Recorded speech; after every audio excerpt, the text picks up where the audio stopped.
Jamaat NCP কি নির্বাচন থেকে সরে যেতে পারে? তফসিল হয়ে গেছে, আর কদিন পরই মনোনয়নপত্র প্রত্যাহারের শেষ দিন। কেউ কেউ বলতে পারেন যে এরপর কি এটার প্রশ্ন আসে? উত্তর হচ্ছে আসে, এটা সম্ভব।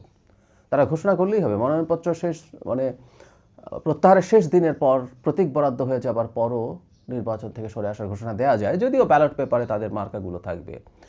কিন্তু এই আশঙ্কা কেন করছি, কথাগুলো একটু বলে রাখা দরকার। আমি বলছি না যে এটা হওয়ার সম্ভাবনা অনেক বেশি আছে, কিন্তু কী কী ঘটতে পারে এটা একটু মাথায় রাখা দরকার। আমি প্রায় বলি যে আমরা এমন একটা টাফ পলিটিক্যাল পরিবেশে আছি যেখানে ছোটোখাটো ঝুঁকিও মাথায় নেওয়া দরকার এবং সেটা ব্যাপারে আমাদের সতর্ক অবস্থান থাকা জরুরি। আমরা সাম্প্রতিক একটা প্রবণতা দেখছি এনসিপি জামায়াতের, সেটা হচ্ছে তারা প্রচুর অভিযোগ করছেন এরকমভাবে যে প্রশাসন পুরো বিএনপির মতো করে কাজ করছে, নির্বাচন কমিশন নিয়ে বিএনপির মতো করে কাজ করছে। ইভেন দুদিন আগে জনাব তাহের, জামাতের নায়েবে আমির, গিয়েছিলেন নির্বাচন কমিশনে, সেখানে তিনি সংবাদ সম্মেলনে বলেছেন, এনসিপির লোকজন বলছেন, কেউ কেউ বলছেন এটা জনাব তারেক রহমানকে ক্ষমতা তুলে দিলেই হয়, এ ধরনের আলাপ টালাপ করছেন। আমি এটা দুটো উদ্দেশ্য থাকতে পারে, এর মধ্যে একটা উদ্দেশ্যকে আমি সমর্থন করি। তারা যদি এই উদ্দেশ্য করেন দ্যাটস ফাইন, সেটা একটু বলে ফেলা ভালো। মানে বাংলাদেশের ইতিহাসে এত ভারসাম্যহীন নির্বাচন আর কখনো হয়েছে বলে আমি মনে করি না। মানে অনেকে আমার কথা প্রতিবাদ করবেন, কেউ কেউ গোপনে জামাতের পক্ষে ভোট বিপ্লব ঘটে যাবে টাবে বলে বলছেন। I don't by that argument. কিন্তু আমি মনে করি, মানে আমার understanding is very simple, BNP জিতছে এবং খুব বড় মার্জিনেই সম্ভবত জিতছে। এখন এটার একটা বিপদ আছে। আমি কেন বলছি যে এত ইমব্যালেন্স ইলেকশন হয় নাই? যেমন ধরুন আমাদের যে কয়েকটা ভালো নির্বাচন হয়েছে, 91, 96, 2001, 2008 সিরিয়াসলি প্রশ্নবিদ্ধ হয়েছে। আমি এটাকে এক সময় মোটা দাগে ভালো বলতাম, কিন্তু এখন বেশ আমি কিছু কিছু তথ্য দেখার পর মনে হলো এটাও বেশ সূক্ষ্মভাবে রিগড ইলেকশন এবং ম্যাসিভ রিগিং হয়েছে। যাই হোক, এটা সরিয়ে রাখি। ওই তিনটা নির্বাচন 91, 96, 2001, 2001-এ আওয়ামী লীগ 62 আসন পেয়েছিল। কিন্তু নির্বাচনের আগে মনে হয় না যে বিএনপি নিশ্চিতভাবে জিতে যাচ্ছে বা এত বড় জিতে যাচ্ছে। তার মানে এই প্রথমবারের মতো একটা ফেয়ার ইলেকশন, যেখানে বোঝা যাচ্ছে প্রায় নিশ্চিতভাবে, কেউ বলবেন, আমি বলবো পুরোপুরি নিশ্চিতভাবে, যে বিএনপি ক্ষমতায় আসতে যাচ্ছে। এটা ভালো জিনিস না, এটা গণতন্ত্রের জন্য ভালো না। আমি আগেও বলেছি, একটা দল যদি জেনে যায়, মনে করে যে আমি জিতে যাব, তাহলে নির্বাচনকে সামনে রেখে বা ভবিষ্যতেও তার যা যা করা দরকার সেগুলো থেকে সে অনেক ক্ষেত্রে সরে আসতে পারে। যাই হোক, সেটা ভিন্ন আলোচনা।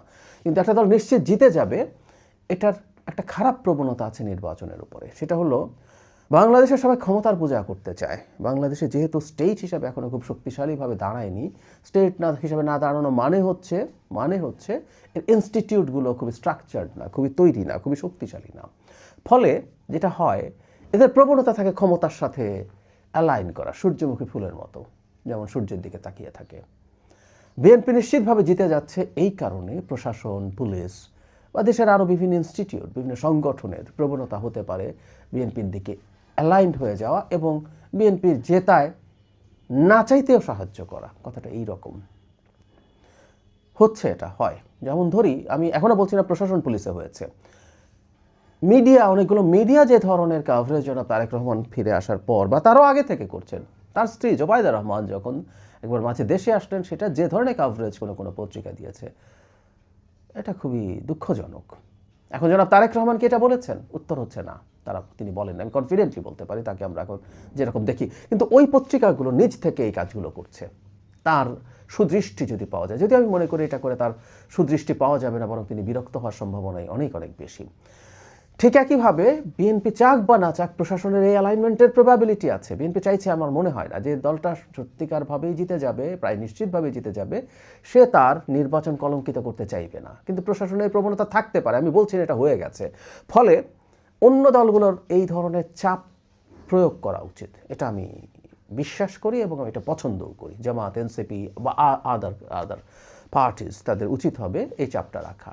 এই চাপটা রাখলে ভালো, তবে চাপটা সাবস্ট্যান্টিভ হতে হবে। যে আপনি তথ্য দিয়ে বলছেন, প্রশাসন নিয়ে অভিযোগ যখন করছেন, তথ্য নিয়ে বলুন যে এটা এটা এটা এটা হচ্ছে এই কারণে, জনগণের সামনে এভাবে রিভিল করা দরকার। নির্বাচন কমিশনের বিরুদ্ধে অভিযোগ করছেন, তথ্য দিয়ে বলুন যে নির্বাচন কমিশন এটা এটা এটা করছে, এর মাধ্যমে পক্ষপাত করা হচ্ছে বা বিএনপির দিকে তারা হেলে গেছেন, আমরা বলছি। এভাবে হলে সবচেয়ে ভালো হয়। এটা একটা দিক। আরেকটা ঝুঁকির জায়গা আমি যদি বলি যে আপনি আগে বেশ কিছু অভিযোগ করে রাখছেন, সো দ্যাট কোনো একটা সময় আপনি বলবেন আমি নির্বাচনে যাচ্ছি না, আমি তো এতদিন ধরে বলেছি আপনাদেরকে, দেখুন কি অবস্থা ছিল, লেভেল প্লেয়িং ফিল্ড নাই, সবাই মিলে বিএনপিকে ক্ষমতায় বসিয়ে দেওয়ার জন্য কাজ করছে, তাই আমরা নির্বাচন করে কি করব, আমরা নির্বাচন থেকে সরে যাচ্ছি। এই চেষ্টা হতে পারে। আমরা খেয়াল করব এখনও জাতীয় পার্টির বিরুদ্ধে জনাব আসিফ মাহমুদ সজীব ভুঁইয়া কথা বলে এসছেন এই কিছুদিন আগে, 2-3 দিন আগে নির্বাচন কমিশনে গিয়ে তারা যেন নির্বাচনে থাকতে না পারে। জাতীয় পার্টি এই নির্বাচনে থাকছে, এটা এখন প্রতিষ্ঠিত। এরপরও এই কথা বলছেন। জাতীয় পার্টিকে যখন সরানোর আলাপ আসবে আমি প্রেডিক্ট করেছিলাম, কারণ জাতীয় পার্টি যদি আর মাঠে না থাকে তখন তাদের হাতে মারাত্মক বার্গেনিং পাওয়ার থাকে। আমি জামাত জোটের কথা বলছি। তারা যদি নির্বাচন থেকে সরে যান তখন নির্বাচন আদৌ হবে কিনা এই প্রশ্ন উঠে যায়। এখন তারা সরে গেলেও মাঠে জাতীয় পার্টি আছে, সেটা তাদের খানিকটা হলেও একটা খটকা তৈরি করবে। তারপরও এই সম্ভাবনা নেই তা না, কারণ জাতীয় পার্টি পার্টিসিপেট করলে যে একেবারে একতরফা নির্বাচন হয়েছে সেটা হয়তো বলা যাবে না, কিন্তু সেটাও ঠিক সেই অর্থে মোটামুটি প্রতিদ্বন্দ্বিতাপূর্ণ নির্বাচন হয়েছে এটাও বলা যাবে না। অবশ্য কেউ বলতেই পারেন, আমি অন্তত বলি যে আমার জোট থাকলেও প্রতিদ্বন্দ্বিতাপূর্ণ নির্বাচন হচ্ছে না, তবে তাদের থাকা নির্বাচনের গ্রহণযোগ্যতাকে বাড়াচ্ছে, এতে কোনো সন্দেহ নেই। যে কথাটা বলছিলাম, জামাত নানান রকম বার্গেইন করার চেষ্টা করছে। প্রথম চেয়েছিল সিট সহ আন্ডারস্ট্যান্ডিং করে একটা নির্বাচন করবে, সেটা হয়নি। এরপর আমি আপনাদেরকে জানিয়েছি, এটা আমরা অনেকে খেয়াল করেছি, একটা ভিডিও করেছি আমি ওটা নিয়ে, সেটা হলো জনাব তারেক রহমানের সাথে জামাতের আমির যখন দেখা করেছেন তারপর বেরিয়ে তিনি খুব গায়ে পড়ে জাতীয় সরকার তৈরির কথা এবং বিএনপি জাতীয় সরকারে তাদের থাকার ইচ্ছের কথা জানিয়েছেন। আমার তার বক্তব্যের ইন্টারপ্রিটেশন খুব ক্লিয়ারলি সেটা ইন্ডিকেট করে।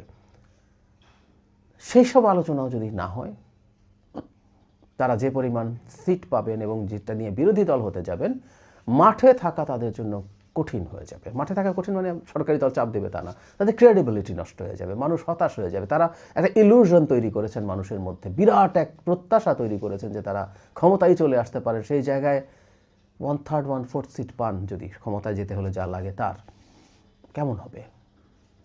সেটা যদি তারা খুব ক্লিয়ারলি বুঝে যান, মাঠের হাওয়া কিন্তু যত সময় যাবে বুঝে যাবেন। এবং জনাব তারেক রহমান দেশ সফরে বেরোচ্ছেন, এই সফরের প্রভাব মাঠে খুব সিরিয়াসলি পড়বে। ফলে মাঠ যদি তাদের খুব নিয়ন্ত্রণের বাইরে চলে গেছে, আমি সমর্থনের অর্থে বোঝাচ্ছি, আমি শক্তির অর্থে বোঝাচ্ছি না, সেটা যদি চলে যায়, তারা ভাবতেও পারে নির্বাচন বয়কট করার হুমকি দিয়ে যদি কিছু অর্জন করা যায়। এটা একটা আলটিমেট ওয়েপন। এটা দিয়ে তারা ভাবতে পারেন কাজ হবে কিনা ইজ এ ডিফারেন্ট ডিবেট, কিন্তু তারা ভাবতে পারেন কাজ হবে। আমি এই সন্দেহ প্রকাশ করে রাখি, অনেক সম্ভাবনা আছে তা বলছি না, কারণ হলো তাদের বোঝা উচিত অ্যাটলিস্ট দেশে নির্বাচনকে যদি আনসার্টেইন করে তোলা হয়, এরপর এখানে আমরা যেখানে যাব এটা একবারে আননোন টেরেইন, ওখানে গিয়ে আমরা আসলে কিছুই বুঝতে পারবো না কি হবে না হবে। আমাদের মাথায় হয়তো এক ধরনের পরিকল্পনা থাকবে, আমাদেরকে অনেকে আশা দেবে, অনেকে উস্কানি দেবে, সব দেওয়ার পরও যেখানে কি আমরা পড়বো সেখানে সবার যে বড় বড় বিপদ হয়ে যাবে। রাষ্ট্রের বিপদ তো হবেই, আমরা তো আসলে রাষ্ট্র নিয়ে অনেক কিছু ভাবি টাবি না লোকজন, আমরা নিজের কথা ভাবি। যারা এটা করবেন তারাই বড় বিপদে পড়তে পারেন, সেই যে ঝুঁকি আছে সেই ঝুঁকি তাদের ফিল করা উচিত, তাদের বোঝা উচিত, সেটা বুঝবেন বলে আমরা আশা করি। কিন্তু যেটা হয়, জামাত সম্পর্কে আমরা প্রায় বলি তারা ইতিহাসের ভাগগুলোতে ভয়ঙ্কর সব ভুল এবং স্টুপিড ডিসিশন নেয়, এই প্রবণতা দলটার আছে। আজকে আর তালিকা না দিলাম, এটা অনেকেরই মুখস্থ হয়ে গেছে।